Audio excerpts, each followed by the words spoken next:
नमस्कार, मी पंजाब डक। आज आहे 26 ऑगस्ट 2025। तर सर्वप्रथम उद्यापासून काय होणार आहे, 27 तारखेला श्रीचं आगमन आहे, म्हणजे गणपती बाप्पाचं आगमन आहे आणि पावसाचं देखील सुरुवात होणार आहे। म्हणून शेतकऱ्यांनी हा अंदाज लक्षात घ्या।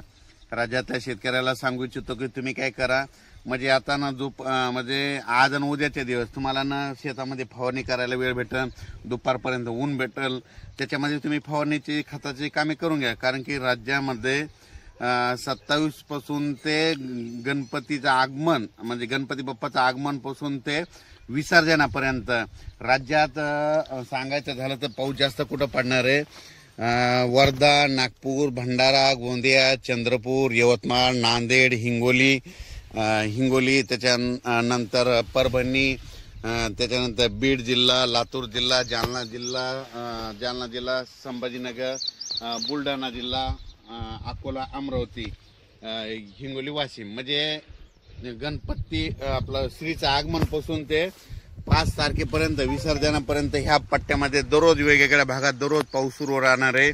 म्हणून हा अंदाज लक्षात घ्यायचा। आणि राज्यातल्या शेतकऱ्याला सांगू इच्छितो की राज्यात देखील इतर भागात देखील म्हणजे पुणे म्हणजे कोकण पट्टीपासून ते मुंबई, इगतपुरी, नाशिक तिकडला देखील ह्यामध्ये उद्यापासून 28 पासून पाऊस वाढणार आहे। श्रीचं आगमन होणार आहे आणि तिकडला पाऊस वाढणार आहे। सातारा, सांगली, सोलापूर, कोल्हापूर तिकडे देखील काय होणार आहे, श्रीचं आगमन झालं की तिकडे देखील पाऊस वाढणार आहे। म्हणून बीड जिल्ह्यात देखील वाढणार आहे, कडा आष्टीकडे पडणार आहे, अहिल्यानगरकडे देखील पडणार आहे, जळगाव जिल्ह्यात देखील पडणार आहे, धुळे जिल्ह्यात देखील पडणार आहे, नंदुरबार जिल्ह्यात देखील पडणार आहे, नाशिककडे पडणार आहे, इगतपुरीकडे जरा तिकडचा दररोज चालूच राहील। म्हणून हे लक्षात येतं। पण त्याच्या व्यतिरिक्त तुम्हाला एक सांगू इच्छितो की राज्यात म्हणजे पूर्व विदर्भ, पश्चिम विदर्भ, मराठवाड्यामध्ये आता हे श्रीचं आगमन उद्यापासून, तसं तर आजच नांदेड जिल्ह्यातून आजच पावसाला सुरुवात होईल। नांदेड, धर्माबाद, बिलोली, नायगाव, यवतमाळ म्हणजे इकडून अशी सुरुवात होईल अहमदपूर, लातूर। तर ते काय होणार आहे तुम्हाला सांगतो, आजपासून ते 5 तारखेपर्यंत दररोज मराठवाड्यात, पूर्व विदर्भ, पश्चिम विदर्भ, मराठवाड्यात 7 जिल्हे आणि त्याच्यानंतर 11 जिल्हे, 16-17 जिल्ह्यात मग आता हे पाऊस जास्त राहणार आहे। मात्र सर्व दूर राज्यभर नाही राहणार, पण जास्त पाऊस विदर्भाचे 11 जिल्हे आणि मराठवाड्याचे 7-8 जिल्हे आणि त्याच्यानंतर अहिल्यानगर, सोलापूर, धाराशिव ह्या पट्ट्यामध्ये ह्या जरा जास्त पडणार आहे। त्याच्यानंतर काय होणार आहे, हे 6, 5, 11, 13, 14, 15 झाले। त्याच्यानंतर नंदुरबार जिल्हा, धुळे जिल्हा, जळगाव जिल्हा, नाशिक जिल्हा आणि मुंबई ह्या पट्ट्यांमध्ये ह्या भागात देखील ह्या जिल्ह्यात जास्त पाऊस राहणार आहे। फक्त काय होणार, थोडा पश्चिम महाराष्ट्राकडे थोडा पाऊस कमी राहील, पण तिकडे देखील ना ह्या म्हणजे ह्या जवळपास 5 तारखेपर्यंत म्हणजे ह्या आपलं श्रीच्या आगमनापासून ते विसर्जनापर्यंत दररोज वेगवेगळ्या भागात पाऊस पडणार आहे। सर्वदूर नसणार, पण दररोज काय होईल, आज समजा तुम्हाला सांगतो आज नांदेड जिल्ह्यात पाऊस सुरू होईल तर उद्या परभणीकडे येईल की 13 जालन्याकडे जाईल, म्हणजे दररोज असा वेगवेगळा जिल्हा घेईल, वेगवेगळा तालुका घेईल। पण हा राज्यभर पाऊस काय होणार आहे आता म्हणजे उद्यापासून सुरू होणार आहे। शेतकऱ्याला फक्त आता 2 दिवस आहे, आज आणि उद्याचा दिवस शेतीचे कामे करण्यासाठी। आज दुपारपर्यंत काय होईल, थोडं सूर्यदर्शन होईल। सूर्यदर्शन झाल्याच्या नंतर काय होईल, लगेच काय होईल, पुन्हा दुपारी 2:30च्या नंतर काही भागाला पाऊस सुरुवात होणार आहे। म्हणून हे लक्षात घ्यायचं।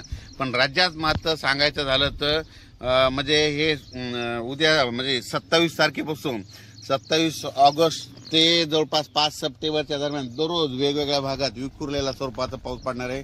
जास्त पाऊस पूर्व विदर्भ, पश्चिम विदर्भ, मराठवाड्याकडे असणार आहे। म्हणून मराठवाडा आणि ह्या 3 विभागातल्या शेतकऱ्यांनी हा अंदाज लक्षात घ्यायचा।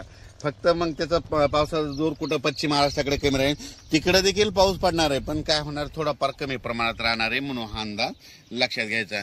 आणि राज्यात सांगायचं झालं तर गुजरातमध्ये देखील 28 पासून म्हणजे आज तिकडे देखील 28 ते 5च्या दरम्यान खूप चांगला पाऊस पडणार आहे।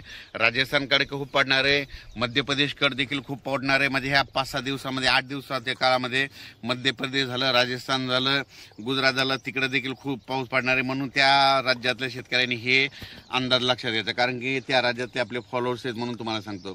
त्याच्यानंतर तेलंगणातल्या शेतकरी, तेलंगणा, कर्नाटक, आंध्र शेतकऱ्यांनी देखील हा अंदाज लक्षात घ्यायचा। म्हणजे 28 तारखेपासून तर 5 सप्टेंबरच्या दरम्यान तुमच्या देखील भागामध्ये दररोज विखुरलेल्या स्वरूपाचा भाग बदलत म्हणजे कर्नाटक, आंध्र प्रदेश, तमिलनाडु के अंदरूनी इलाके में भी कई जगहों पे भारी से भारी बारिश होगी या कई जगहों पे छींटे गिरने की संभावना है। म्हणजे कई कई जगहों में ज्यादा बारिश होने वाली है। कर्नाटक, तेलंगाना और तेलंगाना स्टेट में।